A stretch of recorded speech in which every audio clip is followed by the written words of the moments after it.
Hello guys, இன்னைக்கு நம்ம பார்க்க போகிறது ஸ்டிக் மான்வாவோட எபிசோட் 31 தான். ஸோ வீடியோக்குள்ளே போகிறதுக்கு முன்னாடி எப்பயும் போல தான் ஒரே ஒரு லைக் ஒன்று கீழே போட்டுருங்க. ஏன்னா அப்போ தான் நிறைய பேருக்கு ரெக்கமெண்ட் ஆகும். சரி வாங்க நம்ம டைம் வேஸ்ட் பண்ணாமல் எபிசோடுக்குள்ளே போகலாம். போன எபிசோடில் யூரஸோட பிரதர்னு ஒருத்தரை பார்த்துருப்போம். அது யாருன்னு நம்மளுக்கு தெரியல. நெக்ஸ்ட் சீனில் அங்கே இப்போ தான் அவள் பிளானை பற்றியே சொல்கிறான். என்ன விஷயம்னா, மாஸ்டர்ஸை தோக்கடிக்கிறது ரொம்ப கஷ்டமான விஷயம். அதுலேயும் முக்கியமாக இந்த நியூவாக வர ஆளுங்க உங்ககிட்ட பொருள்னு சொல்லிக்கிற அளவுக்கு அவளுக்கும் பெரிய விஷயம்லாம் இருக்காது. அதனால நாம தான் ஏதாச்சும் ஒன்று பண்ணணும். இது கேட்கும் போது அங்க ஹீரோக்கு ஒரு ஐடியா வருது. என்னன்னா, கம்பெனி ஓனர் வந்து அவனை அந்த சைடு போக விடல. இதனால இவன் வந்து என்ன பண்ணலாம், கம்பெனி ஓனரை எதிர்த்து ஏகப்பட்ட பொருளை இந்த என்பிசிக்கும் மற்ற நியூபியா இருக்கிற ஆளுங்களுக்கும் கொடுத்தா அது வந்து மிகப்பெரிய ஃபாலா இருக்கும். அவன் போக விடல, அவனோட கம்பெனிக்கு ஒரு மிகப்பெரிய லாஸையே நான் உண்டாக்க போறேன். அங்க உன்னோட பிளான் அது உண்மையிலேயே எனக்கு பிடிச்சிருக்கு. இந்த சைடு அவன் சம வேகமா லைட்டிங் ஸ்பீடோட வேற எங்கேயோ போறான். அட இவர் எங்க போறாரு, டின்னரை இன்னுமா ஒரு முடிக்கவும் இல்ல. எனக்கு தெரிஞ்சு அவ வந்து எனக்காக ஃபேவர் பண்றதுக்கு தான் போயிருக்கான்னு நினைக்கிறேன். அட எனக்கு புரியல என்ன ஃபேவர், நான் என்னால சரியா சாப்பிடும் போது லிசன் பண்ண முடியல. இப்பதான் நம்மளுக்கும் புரியுது அது என்ன விஷயம்னு. நான் 30 நாள்ல இந்த பீஸ்ட் ஆளுங்க அவங்க கூட ஒரு வாரி ஏற்பட போகுது. இந்த பீஸ்ட் ஆளுங்க ரொம்ப ஸ்ட்ராங்கா இருக்கனால இப்ப நம்ம கிட்ட சில பல வழி இருக்கு. எல்லாருமே லெவலப் பண்ணோம். டெவலப் பண்றதுக்கு அவங்க கிட்ட ஆயுதம் இருக்காது. ஸோ குயிக்கா டெவலப் பண்றதுக்கு எக்யூப்மெண்ட் அது வந்து தேவைப்படும். நான் ஒரு போனது அதுக்காக தானா? ஆமா, இப்ப அவன் எங்க போயிருக்கான்னு கெஸ் பண்ண முடியுதா?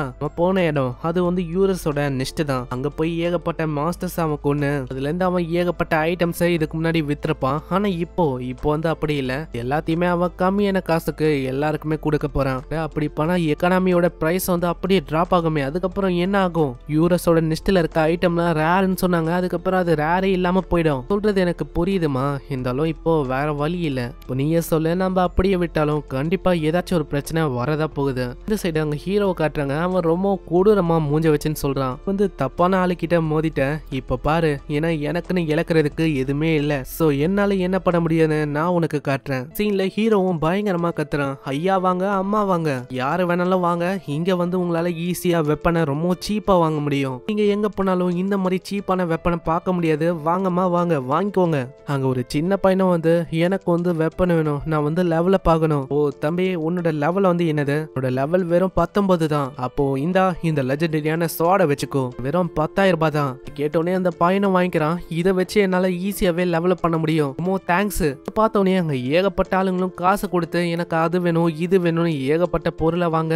இது எல்லாத்தையுமே லவ் பார்த்துன்னு இருக்கா. பரவாயில்லையே, அவனோட ஐடியா வந்து ஒர்க் ஆகுது. ஆனா என்ன ஒண்ணு, அப்படியே அவங்க விற்கிறது ரொம்ப கஷ்டமான விஷயம். நான் இப்படி விற்கிறதுக்கு நிறையவே டைம் ஆகும். நான் இதுவே ஸ்லாத்தை பத்தி சொன்னா ஒரு திறமையான மர்ச்சன்ட். ஆனா அதுக்குள்ள பயங்கரமான ஒரு ஆள் வாங்க போறான். அவன் லைன்ல எல்லாம் நிக்கவே இல்ல. ஆளு டைரக்டா அப்படியே உள்ள போகுது. அங்க ஹீரோ கிட்ட கேக்குறான், தம்பி இந்த மாதிரி நான் ஒரு சோட தேடி தான் வந்திருக்கேன். அதாவது நான் பார்த்தேன் அந்த லெவல் 19ல இருக்க அந்த சின்ன பையன் அவனுக்கு கொடுத்த பத்தியா, அந்த சோட நான் வாங்கணும். பின்னாடி இதை கேட்கும் போது மத்தவங்களுக்கு கடுப்பா இருக்கு. ஆமா, நீ எல்லாம் மனுஷனாடா, நாங்க மணிக்கணக்குல லைன்ல நிக்கிறோம், நீ நானா அப்படியே புகுந்து போற. ஆமா, உனக்கு என்ன வேணும்? இதே மாதிரி பேசணும்னா அவ்வளவுதான். அதுக்கப்புறம் நீ இருக்க மாட்ட, பாத்துக்கோ. அவனை அப்படியே சைடா போட எல்லாருமே அங்க கம்மன் ஆகுறாங்க. அந்த பையனோட நிலைமை அது வந்து ரொம்ப மோசமா இருக்கு. இதுக்கு மேலேயும் யாராச்சும் என் கிட்ட வர்றதுக்கு ஆசைப்படுறீங்களா? உங்களோட நிலைமையும் இதே மாதிரி தான் ஆகும். அதே மாதிரி தம்பி, எனக்கு வந்து அந்த சோடு வேணும், அதை கொடுக்க முடியுமா? கண்டிப்பா மை டியர் கஸ்டமர், அது உங்களுக்கு தான் அந்த சோடு. ஆனா அதோட விலை அது வந்து ஒரு 10 மில்லியன் ஆகும். பரவாயில்லையா? ஆனா 10 நிமிஷத்துக்கு முன்னாடி வரைக்கும் அது 10,000 ரூபாய்க்கு நீ கொடுத்த. ஆனா இப்போ என்னன்னா, அதே வெப்பனை அநியாயமா 10 மில்லியனுக்கு நீ கொடுக்குற. ஆமா, உங்களோட லெவல் வந்து ரொம்ப அதிகமா இருக்குல்ல. லெவலுக்கு ஏத்த பணத்தை தான் நான் வாங்குவேன்னு. என்னது, நீ என்ன விளாடுறியாப்பா தம்பி? ஏன்னா இதெல்லாம் சரியே இல்ல. அப்பனா நீங்க என்ன சொல்ல வரீங்க, நான் வந்து பண்றது தப்பா? என் கூட உங்களுக்கு சண்டை என்னமா? வாங்க சண்டை போடலாம். மிஸ் ஆங், யாரு வந்து அந்த பர்சன்? அவனா இந்த இடத்துல ஒரு ஃபேமஸான யூசர்.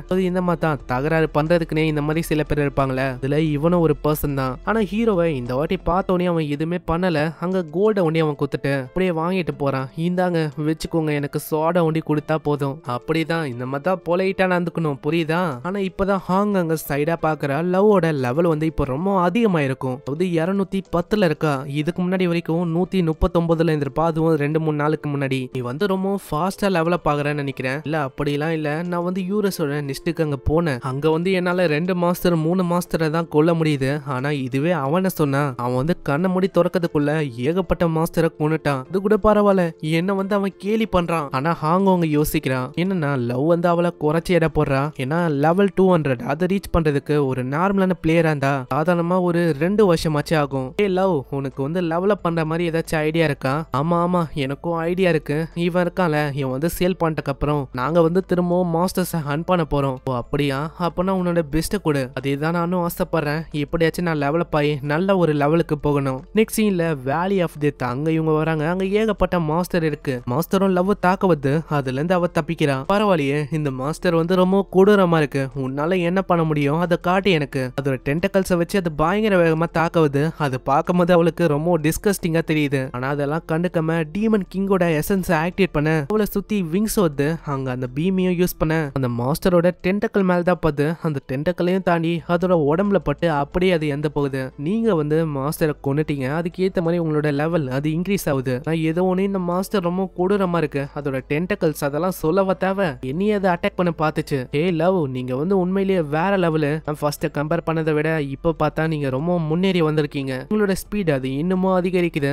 நீங்க இன்னமும் கொஞ்சம் கொஞ்சமா ஸ்ட்ராங்கா மாறுறீங்க. ஆமா எனக்கு போக போக ஈஸியா தான் இருக்கு. நான் இப்போ ஒரு டீமன் கிங்கா இருக்கல. ஆனா அப்புறம் தான் அவ சைல பாக்குறா. அங்க ஏகப்பட்ட வெப்பன்ஸை பார்த்தோன்னே இப்பதான் அவளுக்கு புரியுது நான் வந்து இவன் முன்னாடி ஒண்ணுமே இல்ல. இது எல்லாத்தையுமே லூனாவும் அப்படியே பாக்குறா. நெக்ஸ்ட் சீன்ல அந்த வார்ம் மாஸ்டர் அது முன்னாடி வந்து அங்க ஏகப்பட்ட ஆளுங்க அப்புறம் கடாபரா அந்த வெப்பனை கொடுத்த அந்த சின்ன பையன் எல்லாருமே ஒரு மாஸ்டரை ஹன் பண்றாங்க. ஏன்னா அப்பதான் அவங்களோட லெவலை பார்க்க முடியும். இந்த சைடு ஃபைனலி அந்த நாள் வந்து யூரஸோட பிரதரும் சொல்றான், அவ்வளவுதான் பேட்டில் ஆரம்பிக்கிறதுக்கான டைம் இது. அங்க இருக்கிற ஒரு ஆந்த்ரமோஸும் அப்படியே அங்க தாக்குறதுக்கு தயாராகுது. அங்க அவன் ஒரு கட்டளை தர எல்லா மாஸ்டர்ஸும் அப்படியே முன்னேறி போகுது. அவங்க இன்னைக்கு வந்து நம்மளுக்கான டைம், அதாவது இந்த ஹிஸ்டரியில இருக்க சவுத் கான்டினென்ட் அதை வந்து மொத்தமா நம்ம அழிக்கணும். நெக்ஸ்ட் சீன்ல ஹியூமன்ஸோட படையை காட்டுறாங்க. அவங்க கிட்ட என்னதான் ஒரு படையே இருந்தாலும் ஒரு சைடு அவங்களுக்கு ரொம்ப பயமா இருக்கு. ஏன்னா ஏகப்பட்ட மாஸ்டர்ஸ் முன்னாடி அப்படியே ஓடி வந்து வார் வந்து ஸ்டார்ட் ஆயிடுச்சு. நம்ம வந்து ஜாக்கிரதையா இருக்கணும். நான் இந்த வால்ஸை தாண்டி அதுங்க உள்ள வரக்கூடாது. உள்ள வந்தா ஒரு மிகப்பெரிய பிரச்சனையை உருவாகும். மாஸ்டர்ஸும் அப்படியே ஓடி வரமா திடீர்னு நடுவுல ஏதோ ஒரு விஷயம் வெடிக்குது. யார் இதை பண்ணான்னு பார்த்தா அந்த ஆப்ராகடாப்ரா அந்த பொண்ணு தான். அந்த பொண்ணு ஒண்டியில அந்த பொண்ணோட மொத்த கேங்க அவங்க தான் இருக்கு. அவங்களோட மேஜிக்கை பயன்படுத்தி டைரக்டா அங்க இருக்கிற மாஸ்டர்ஸ் ஷூட் பண்றாங்க. இதனால அந்த பறவை அது ரொம்ப கடுப்பாகுது. இவங்கள அப்படியே விட்டா பிரச்சனையா இருக்கும். இப்படி இதை சொல்லும் போது அதுகிட்ட ஏதோ ஒரு அம்பு வருது. யார் அதுன்னு பார்த்தா ஹாக்காய் தான். என்னப்பா என்ன ஞாபகம் இருக்கா? என்ன போன வாட்டி நீ விட்டு போன அதே நான் தான். போன வாட்டி நான் தோத்து போன மாதிரி இந்த வாட்டி நாங்க தோத்து போறதுக்கு வாய்ப்பே இல்ல. தாக்குங்க. அங்க எல்லா மாஸ்டரையும் அங்க இருக்கிற அம்பு வந்து தாக்குது. இந்த சைடு ஒரு 2 பேரை காட்டுறாங்க. அங்க போகும்போதே அந்த பையன் சொல்றான், அவர் வந்து ஸ்டார்ட் ஆயிடுச்சுன்னு நினைக்கிறேன். என்ன நம்மளும் இதை முடிக்கலாமா? நீ வந்து அதுக்குன்னு இந்த அளவுக்கு எல்லாம் ரொமான்டிக்கா பேசக்கூடாது. ஏன்னா இது உனக்கு செட் ஆகல. 2 பேருமே ஓடி போகும்போது ஒரு குரல் கொடுக்க அங்க ஏகப்பட்ட ஆளுங்க பின்னாடி வராங்க. இந்த வார் இது வந்து எண்டாவ போது ஒரே ஒரு பர்சனால ஒண்டிதான், வேற யாரும் இல்ல, அது நம்ம ஹீரோ தான். சோ இங்கே இந்த எபிசோட முடியுது. பார்க்கலாம் இதுக்கப்புறம் என்ன ஆகுதுன்னு. சோ மறக்காம கீழே ஒரு லைக்கை போட்டுருங்க. ஏன்னா அப்போதான் நிறைய பேருக்கு ரெக்கமெண்ட் ஆகும். அதே மாதிரி இது வரைக்கும் நம்ம சேனலுக்கு சப்ஸ்கிரைப் பண்ணலையா, சப்ஸ்கிரைப் பண்ணிக்கோங்க. ஏன்னா அப்பதான் இதுக்கப்புறம் வர எல்லா எபிசோடும் உங்களை தேடி நோட்டிபிகேஷனா வரும். நான் உங்களை நெக்ஸ்ட் எபிசோட்ல சந்திக்கிறேன். தேங்க்யூ ஃபார் வாட்சிங். சைனரா.